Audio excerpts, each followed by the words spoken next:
नमस्कार दोस्तों, मेरा नाम है दीपक और स्वागत है आपका हमारे चैनल मार्केट भक्त में। हैप्पी दिवाली आप सभी को। और हम बात करेंगे इस वीडियो में एक ऐसे केमिकल स्टॉक के बारे में जो बहुत ही अंडर वैल्यूड है, जो मार्केट में नहीं आता, बट उसके जो रिटर्न है वो बहुत ही अलग ही लेवल पे है। हम बात करने वाले इस वीडियो में ब्लैक रोज इंडस्ट्री के बारे में। देखो, इसके बारे में जानेंगे, कंपनी के बारे में हम लोग समझेंगे, इसके रिजल्ट भी आए हैं, रिजल्ट को भी एनालाइज करेंगे और चार्ट को भी देखेंगे भाई हमें चार्ट पे क्या बनते हुए दिख भी रहा है नहीं, और एंट्री एग्जिट भी समझेंगे। तो अगर आप हमारे चैनल पर नए हैं तो चैनल को सब्सक्राइब कर ले ऐसे ही रेगुलर वीडियोज़ के लिए, एंड वीडियो को लाइक करना मत भूले। अब देखो, ब्लैक रोज जो कंपनी है ना, देखो ये आपको यहाँ पे BOM दिख रहा होगा, यानी कि ये सिर्फ BSE में लिस्टेड है, NSE में लिस्टेड नहीं है। तो आप ये सोच लेना, आप directly black rose industry search कर सकते हो। अब देखो, मैं इसके बारे में बात कर रहा हूँ, उस पर आते हैं। देखो, पिछले 5 दिनों में देखोगे ना तो लगभग 6% का रिटर्न दिख रहा है, और पिछले एक महीने में ऑलमोस्ट 5.43% के ऊपर है।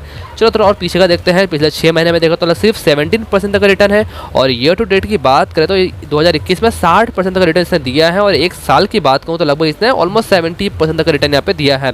और अगर मैं यहाँ पे 5 साल की बात करूँ, देखो पिछले 5 साल में इसने 809% का रिटर्न दिया है।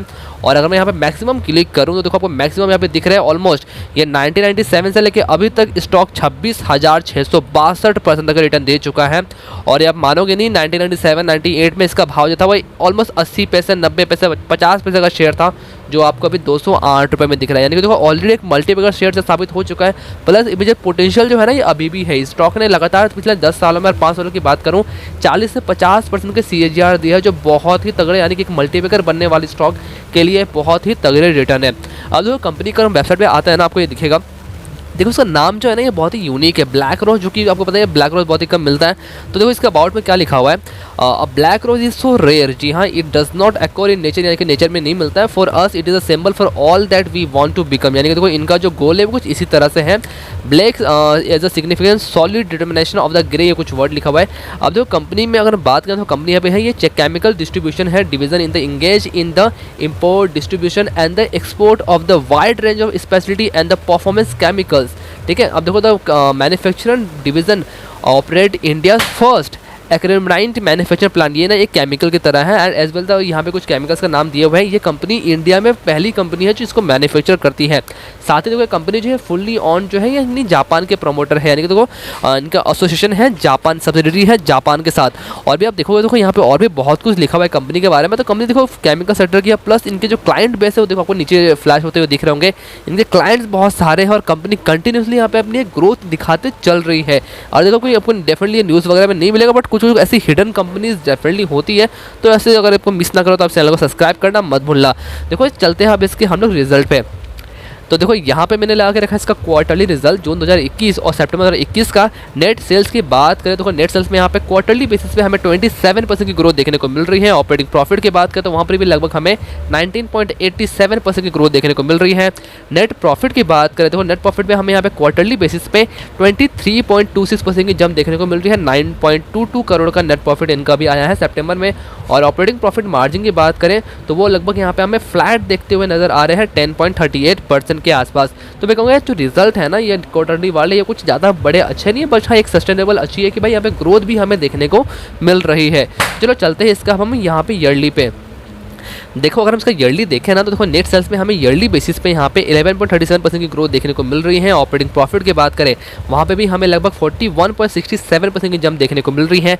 नेट प्रॉफिट की बात करें जहाँ पे कंपनी सितंबर 2020 में 6.22 करोड़ का नेट प्रॉफिट अर्न करी थी, वो अभी 48% से बढ़ के यहाँ पे 9.22 करोड़ का नेट प्रॉफिट है।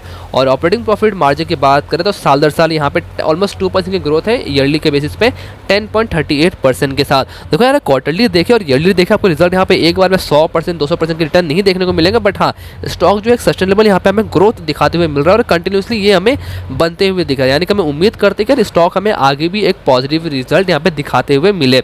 अब चलो चलते हैं इसका हम लोग चार्ट पे। तो देखो ये इसका चार्ट मैंने लगा के रखा, मंथली चार्ट देखो पिछले स्टॉक जो था ऑलमोस्ट 2004-05 के आसपास 1-2 रुपये का शेयर था, एंड वहाँ से जो स्टॉक भागना स्टार्ट किया है ये स्टॉक अलग ही लेवल पे गया है। स्टॉक ने एटलीस्ट यहाँ पे ऑलमोस्ट 2018 के आसपास ये 61 के भाव पे था, वहाँ पे काफ़ी यहाँ पे रेंज बाउंड किया। उसके बाद इसने ब्रेकआउट दिया सितंबर 2019 को। 80 रुपये का जो लेवल था वो ब्रेक होते स्टॉक ने जो रिसेंटली इसने जो हाई बनाया था वो अक्टूबर में बनाया था 237 रुपीज़ का। बट देखो उसके बाद से आपको यहाँ पे थोड़ी सी गिरावट हमें देखने को मिली, यानी कि ये जो लेवल थी इसका ऑल टाइम हाई था लगभग। ठीक है, उसके बाद देखो थोड़ी सी गिरावट है, अभी आपको इसका भाव दिख रहा है 208 के आसपास। ठीक है, अब जो चलते हैं इसका हम लोग वीकली चार्ट पे। तो देखो ये आपको इसका वीकली चार्ट दिख रहा होगा, देख रहा होगा कि स्टॉक जो है ना, देखो मैं पहले भी कहता हूँ कि जो स्टॉक है थोड़ा सा स्लो मूवर है। आपको साल की अगर 30-35% रिटर्न चाहिए, जो इसने 5 में भी दिखाई है, तो उसके लिए स्टॉक बहुत ही अच्छा है। और डाउनसाइड जो पोटेंशियल है वो इस स्टॉक में बहुत ही कम है। अभी आप देखोगे, देखो मैं दिखाता हूँ आपको, फरवरी 2020 में स्टॉक का भाव था 163 का, इसने हाई बनाया था और कोविड के टाइम पे ये गिर के आ गया था लगभग यहाँ पे 60 रुपये का। एंड वहाँ से आप देखो तो इसने थोड़ी सी स्लो मूव की, कंपेयर करें अगर हम अदर इसका केमिकल कंपनी से, इसने थोड़ी सी स्लो मूव जरूर की, बट इसकी जो ग्रोथ है ना वो पीछे से ऑलरेडी कंटिन्यूसली यहाँ पे चलते हुए देखने को मिल रही है। अब देखो यहाँ पे वीकली चार्ट है और मैं एक बार करता हूँ यहाँ पे क्लोजिंग। तो देखो अगर आप क्लोजिंग बेसिस पे देखोगे ना, तो देखो स्टॉक की आपकी रेंज जो है ऊपर की तरफ नहीं, आपको कुछ यहाँ तक की इसकी रेंज दिखाई देगी, ठीक है।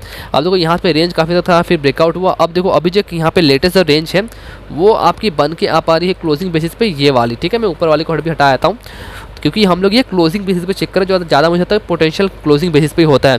अब देखो यहाँ पे हम देखें तो 213 रुपये 80 पैसे का इसने मई में यहाँ पे हाई बनाया था। उसके ऊपर जाते ही यहाँ पे देखो ऑलमोस्ट हमें थोड़ी सी गिरावट देखने को मिली। अभी देखो तो ज़्यादा गिरावट हमें देखने को नहीं मिली। स्टॉक यहाँ से देखो ऊपर गया, फिर थोड़ा सा नीचे गया, उस पर देखो फिर यहाँ पे हाई बनाने का कोशिश किया, बट वहाँ से फिर यहाँ पे सेल ऑफ आया, नीचे थोड़ा सा गया और देखो यहाँ से हमें एक ना ब्रेकआउट की सिचुएशन देखने को मिल सकती है। अगर आप कैंडल चार्ट भी देखोगे तो देखो ऑलमोस्ट हमें लगेगा कि हाँ इस लेवल पे अभी अपना ऑल टाइम हाई के आसपास ही रेंज बाउंड करते हुए दिख रहा है। अब देखो हम डेली चार्ट भी देखें ना, और डेली चार्ट को मैं करके यहाँ पर लाइन चार्ट लगाता हूँ, तो देखो आपको कुछ इस तरह से देखने को मिलेगा। मैं आपको दिखाता हूँ, ठीक है। अब देखो इस तरह से आप देखोगे ना, देखो स्टॉक का आपको एक यहाँ पे ट्रेल लाइन सपोर्ट भी बनते हुए दिख रहा है, जो लगभग इस लेवल के आसपास है, अराउंड इस लेवल के आसपास, ठीक है। ये देखो आप, ठीक है। अब देखो नीचे का भी ज़्यादा कुछ नहीं है। तो अभी के लिए हम बात करें, देखो स्टॉक यहाँ पे देखो एक बार हायर हाई हायर लो, फिर हायर हाई मारा था, फिर यहाँ पे देखो थोड़ा लो लगाया, देखो उसी रेंज में यहाँ पे कंसिडर करते हुए आगे चल रहा है। यानी देखो जब तक इस ट्रेंड को हमें ब्रेक करके नीचे नहीं जाता है और ऑलमोस्ट इस लाइन को ब्रेक नहीं करता है, जो कि ऑलमोस्ट 180-90 का लेवल है, तब तक स्टॉक डाउन ट्रेंड में नहीं रहेगा। अभी तक वो अप ट्रेंड में ही हमें देखने को मिल रहा है, ठीक है। अब चलो बात करते हैं कि इस पर अपन पोजिशन किस तरह से ले सकते हैं या फिर इसमें पोजिशन लेने की सोच सकते हैं, ठीक है। अभी देखो ये आपको ना यहाँ पे कुछ ज़्यादा क्लियर नहीं दिख रहा होगा, मैं फ्री को थोड़ा जूम कर देता हूँ, ठीक है। अभी देखो एक बार इसका मूविंग एवरेज का भी सहारा लेते हैं। मैं मूविंग एवरेज जो अगर मैं देखूँ ना इसका, तो देखो ये ना इसका मूविंग एवरेज में लगा के रखा हुआ है। आप देखोगे, देखो अभी ना 20 दिन की जो मूविंग एवरेज है लगभग 200 के आसपास आ रही है, एंड स्टॉक का जो भाव है 208 के आसपास आ रहा है, ठीक है। और 50 दिन 100 दिन 200 दिन की जो मूविंग एवरेज है, खासकर देखो 200 दिन की जो मूविंग एवरेज है ना, मुझे बहुत ही इंपॉर्टेंट लगती है, बिकॉज आखिरी बार ये टच हुआ था ऑलमोस्ट मार्च के 2021 के आसपास, और 200 दिन की जो मूविंग एवरेज है वो लगभग यहाँ पे हमें 131 के आसपास आ रही है। हालांकि उतना नीचे मुझे गिरावट लगती नहीं है कहीं से भी। 100 दिन की जो मूविंग एवरेज है, सॉरी 200 दिन की जो मूविंग एवरेज है वो अभी 177 के आसपास आ रही है, ठीक है। इस कैंडल के आसपास मैंने गलत कैंडल वहाँ पे लिया था, तो यहाँ पे देखो ऑलमोस्ट 180 के आसपास आ रही है। हालांकि हाँ ये मुझे बहुत ही यहाँ पे स्ट्रॉन्ग सपोर्ट 200 180 के आसपास ही दिखता है, जो अगर मैं डाउन साइड देखूँ तो बहुत ही कम दिख रहा है। और अपसाइड पोटेंशियल की बात करूँ तो यार ये आपके लिए एक मल्टीबैगर स्टॉक डेफिनेटली साबित हो चुका है। पास्ट में भी इसने ऑलरेडी एक मल्टीबैगर रिटर्न दे चुके हैं। अभी देखो इसमें पोजिशन कैसे ले सकते हैं उसकी बात करते हैं। मैं कहता हूँ कि आपके अगर पेशेंस है, लेके रखने वाला छोड़ने वाला स्टॉक्स है, तो आप चाहो तो इसको आप आराम से ले सकते हो। इसके पास्ट के रिटर्न के अकॉर्डिंग आप चाहो तो करंट प्राइस पे या फिर थोड़ी सी गिरावट आए तो उसको आप ले सकते हो। आप जो स्टॉप लॉस रखोगे वो रखोगे लगभग यहाँ पे ऑलमोस्ट 190 रुपीज़ का, जो कि यहाँ पर है। अगर आपको इससे थोड़ा सेफ रहना है तो मैं कहूँगा सबसे सेफ अगर आपको रहना है तो लगभग आप वो 185 रुपये के स्टॉप लॉस के साथ भी, जो कि लगभग इस रेंज में आता है। मैं आपको ये लाइन यहाँ पर ऑलमोस्ट रेट कर देता हूँ, ठीक है, इस रेंज के आसपास। यानी कि देखो लगभग 185 के स्टॉप लॉस के साथ इस पे आप करंट प्राइस पे या फिर थोड़ी सी डिप आए तो इसको आप आराम से एक पोजीशन ले सकते हो। आपका जो टाइम हॉरिजन रहेगा वो शॉर्ट से लेकर लॉन्ग टर्म के लिए रहेगा। अगर आपको एक आराम से 30-35% का सीएजी रिटर्न चाहिए, जो स्टॉक ने ऑलमोस्ट पिछले 5-10-15 सालों से दिखाया है, तो आपको डेफिनेटली इसमें पोजीशन लेनी चाहिए। बिकॉज देखो ऐसे जो स्टॉक्स होते हैं ये आपको न्यूज़ में देखने को बहुत ही कम मिलते हैं, और एक बार स्पाइक देखो बीच में देखो ऑलमोस्ट ये 17-18% भागा था, फिर देखो फिर से गिर गया, तो ऑलमोस्ट ये आपको ऐसे ही रिटर्न देंगे। बट हाँ ओवरऑल देखें तो कंपनी मुझे बहुत ही अच्छी लगती है। अब देखो इसका हम शेयरहोल्डिंग पैटर्न देखें ना, तो बस शेयरहोल्डिंग पैटर्न में देख लेते हैं। तो देखो प्रोमोटर के हाथ में 75% की होल्डिंग है, जो बहुत ही स्ट्रॉन्ग है, यानी कि सबसे स्ट्रॉन्ग मानी जाती है। एफआईएस के पास देखो तो ऑलमोस्ट 0.06% की होल्डिंग है। देखो म्यूचुअल फंड इसको ऑन बिल्कुल भी नहीं करती है, इंश्योरेंस डीआईएस इसमें है नहीं, और एनआईएस के पास 24.94% की होल्डिंग है। देखो मेजोरिटी शेयर है प्रोमोटर के पास में है, गिरवी रहा को भी इसमें है नहीं, और म्यूचुअल फंड की एक स्कीम थी बट वो भी नहीं है, और सिर्फ एक ही एफआईएस के पास 0.06% का स्टेक है।